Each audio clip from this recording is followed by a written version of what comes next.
Hey guys, welcome to our channel. இன்றைக்கி வீடியோவில் நம்ம என்ன டாபிக் பற்றி பார்க்க போகிறோன்னா, உங்கள் மேலே கடும் கோபத்தில் பேசாமல் இருக்கக்கூடிய நபரை 1 மணி நேரத்தில் பேச வைக்கக்கூடிய ஒரு சிம்பிளான மெத்தட் தான் இந்த வீடியோவில் நம்ம பார்க்க போகிறோம்.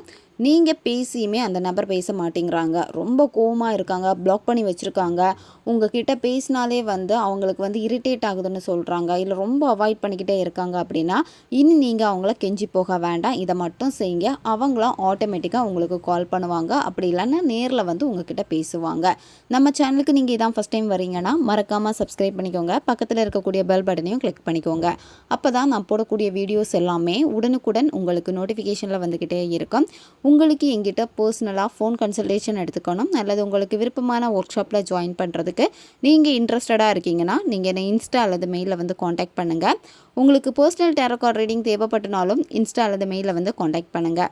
உங்கள் பிரச்சனைகளுக்கு தகுந்த மாதிரி ஸ்பெல் ரெடி பண்ணி கொடுக்குறோம். ஸ்பெல் தேவைப்படுறவங்களும் இன்ஸ்டா அல்லது மெயிலில் காண்டாக்ட் பண்ணுங்கள். வாங்க வீடியோக்குள்ளடி போகலாம். இந்த மெத்தடை நீங்கள் எந்த டேயில் ஸ்டார்ட் பண்ணணும் அப்படின்னா, செவ்வாய்க்கிழமை அப்படி இல்லைனா வெள்ளிக்கிழமை அல்லது ஞாயிற்றுக்கிழமை இந்த நாட்களில் ஏதாவது ஒரு நாளில் இந்த மெத்தடை நீங்கள் செய்யணும். தொடர்ந்து இந்த மெத்தடை 5 நாட்கள் நீங்கள் ஃபாலோ பண்ணணும். இந்த 5 நாட்களில் இடையில எந்த விதமான கேப் எதுவுமே இருக்கக்கூடாது. தொடர்ந்து 5 நாட்கள் நீங்கள் ஃபாலோ பண்ணணும். எந்த நேரத்தில் இந்த மெத்தடை நீங்கள் செய்யணும் அப்படின்னா, நீங்கள் ஈவினிங் 7 மணிக்கு மேலே 7 மணியில் இருந்து நைட்டு தூங்க போகிறதுக்கு முன்னாடி இந்த இடைப்பட்ட நேரத்துக்குள்ளாடி எப்போ வேணும்னாலும் இந்த மெத்தடை நீங்கள் செய்யலாம். அல்லது காலையில் பிரம்ம முகூர்த்த நேரம் காலையில் 3 மணிலேருந்து ஒரு 5:30 இந்த இடைப்பட்ட நேரத்துக்குள்ளாடி எப்போ வேணும்னாலும் இந்த மெத்தடை நீங்கள் செய்யலாம். அமைதியான ஒரு பிளேஸை சூஸ் பண்ணுங்கள். யாருமே உங்களை டிஸ்டர்ப் பண்ணாத மாதிரி நீங்கள் பார்த்துக்கோங்க. இந்த மெத்தடை நீங்கள் செய்கிறப்போ ஒரு கேண்டில் அல்லது தீபம் ஏற்றி வச்சுக்கோங்க. அந்த தீப ஒளியில் உட்காந்துட்டு இந்த மெத்தடை நீங்கள் செய்யுங்க. இந்த மெத்தடை யாரெல்லாம் பயன்படுத்தலாம்னா, ரிலேஷன்ஷிப்பில் இருக்கிறவங்க பயன்படுத்தலாம், ஒன் சைடு லவ்வில் இருக்கிறவங்க பயன்படுத்தலாம், நண்பர்களுக்காக பயன்படுத்தலாம். நீங்கள் ஒர்க் பண்ணக்கூடிய இடத்துல உங்களுடைய ஹையர் அஃபிஷியல் எப்போவுமே சிடுன்னு இருக்காங்க, நான் என்ன பண்ணாலுமே ரொம்ப கோவமாக இருக்காங்க அப்படின்னா அவங்களுக்காக இதை நீங்கள் செய்யலாம். இந்த மாதிரி நீங்கள் யாருக்கு வேணும்னாலும் பயன்படுத்தலாம். உங்ககிட்ட நல்லா பேசிகிட்டு இருந்த பர்சன் சடனாக அவாய்ட் பண்ணுறாங்க, ரொம்ப கோவமாக இருக்காங்க அப்படின்னா நீங்கள் அவங்களுக்காக நீங்கள் செய்யலாம். யாருன்னே தெரியாத ஒரு நபருக்காக இதை பயன்படுத்தினீங்கன்னா வேலை செய்யாது. ஆல்ரெடி நீங்கள் பேசியிருக்கணும், பழகி இருக்கணும், நீங்கள் யாருன்னு அவங்களுக்கு தெரிஞ்சிருக்கணும். அப்படி இருந்துச்சுன்னா இது உங்களுக்கு வேலை செய்யும். இந்த மெத்தடுக்கு உங்களுக்கு தேவைப்படுறது ஒரு டிஷ்யூ பேப்பர் தேவைப்படும். நீங்கள் யூஸ் பண்ணிட்டு வச்சுருக்கக்கூடிய டிஷ்யூ பேப்பர் இருக்கக்கூடாது. அதாவது கை தொடச்சிட்டு முகம் தொடச்சிட்டு வச்சுருப்பீங்கள்ல, அதிலேயே செய்யக்கூடாது. நீங்கள் ஒரு ஃப்ரெஷ்ஷாக புதிய ஒரு டிஷ்யூ பேப்பர் எடுத்துக்கோங்க. ரிலேஷன்ஷிப்பில் இருக்கிறவங்க ரெட் கலர் பென் பயன்படுத்திக்கோங்க.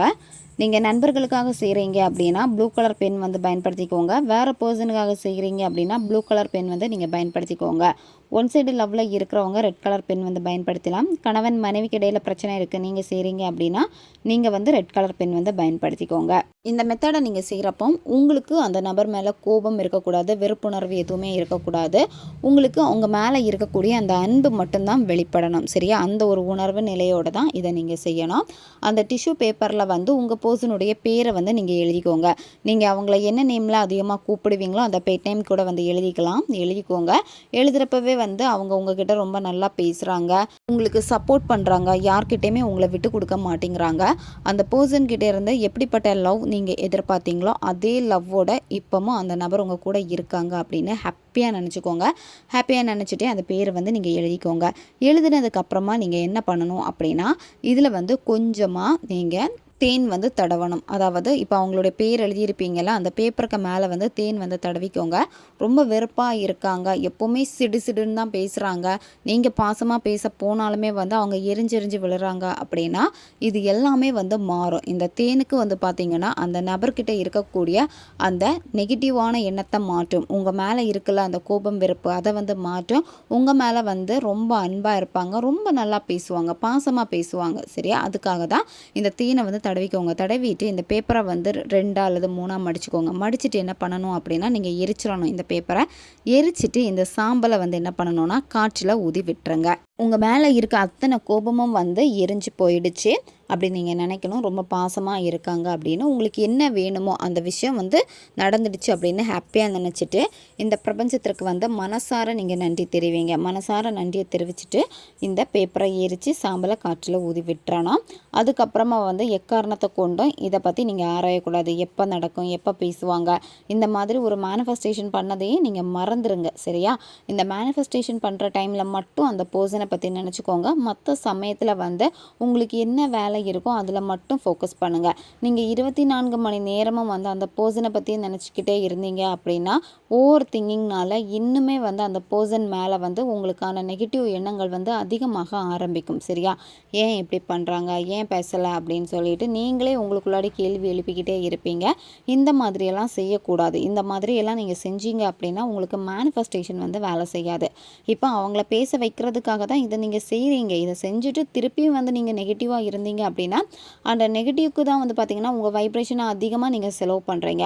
அப்போ பாசிட்டிவ் வந்து வெறும் ஒரு 2% 5% மட்டும்தான் இருக்கும். மீதி அதிகமான பர்சன்ட் வந்து அந்த நெகட்டிவ்க்கு தான் இருக்குது. அப்போ நெகட்டிவ் தான் இங்கே வேலை செய்யும். அதனால தான் சொல்கிறது, மேனிஃபெஸ்டேஷன் முடிச்சதுக்கப்புறமா எக்காரணத்தை கொண்டு அந்த பர்சன் கிட்ட பேச போகக்கூடாது, அவங்கள பற்றி நெகட்டிவாக திங்க் பண்ணக்கூடாது. உங்களுடைய வேலை என்னவோ அந்த வேலையில் மட்டும் நீங்கள் ஃபோக்கஸ் பண்ணுங்கள்.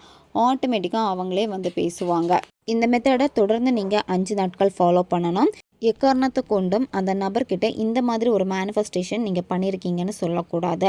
அந்த நபர் நல்லா பேச ஆரம்பித்த உடனேயே நீங்கள் செய்யக்கூடிய மிஸ்டேக் என்ன அப்படின்னா, அவங்க பேசக்கூடிய அந்த ஆர்வத்திலேயே வந்து பார்த்திங்கன்னா நீங்கள் உளறிடுவீங்க. சரியா? இந்த மாதிரி நான் ஒரு மேனிஃபெஸ்டேஷன் பண்ணேன், இந்த டெக்னிக் நான் பண்ணேன், அப்படி பண்ணனால நீ என்கிட்ட வந்து பேசியிருக்கா அப்படின்னு சொல்லிட்டு அந்த மாதிரி நீங்கள் சொன்னீங்கன்னா அப்போ அவங்க வந்து அதை வந்து ஈஸியாக எடுத்துப்பாங்க. அதுக்கப்புறமா யோசிக்கிறப்ப வந்து பார்த்திங்கன்னா இந்த மாதிரி செஞ்சுருக்கீங்களே அப்படின்னு சொல்லிட்டு திருப்பி உங்கள் மேலே கோவப்படுவாங்க, பேசாமலே போயிடுவாங்க. திரும்ப திரும்ப அடுத்து நீங்கள் ட்ரை பண்ணுறப்போ அது உங்களுக்கு வேலை செய்யாமல் போயிடும். ஏன்னா அந்த பர்சனுக்கு தெரியும் இந்த மாதிரி ஏதோ நீங்கள் செய்கிறீங்க அப்படின்னு சொல்லிட்டு அவங்களே உங்களுடைய தாட்டை வந்து இக்னோர் பண்ணுவாங்க. அப்படி பண்ணாங்கன்னா வேலை செய்யாமல் போயிடும். அதனால தான் எக்காரணத்தை கொண்டு இந்த மாதிரியான ஒரு மேனிஃபெஸ்டேஷன் பண்ணியிருக்கேன்னு உங்கள் பர்சன் கிட்ட நீங்கள் சொல்லாதீங்க. ஓகே காய்ஸ், தேவைப்படுறவங்க இதை பயன்படுத்திக்கோங்க.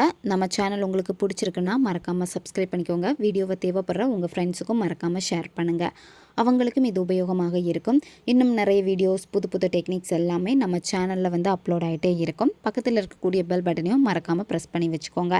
அப்போ தான் நான் போடக்கூடிய புது புது வீடியோஸ் எல்லாமே உடனுக்குடன் உங்களுக்கு நோட்டிஃபிகேஷனில் வந்துக்கிட்டே இருக்கும். அடுத்து ஒரு வீடியோ பதிவில் சந்திக்கலாம். நன்றி.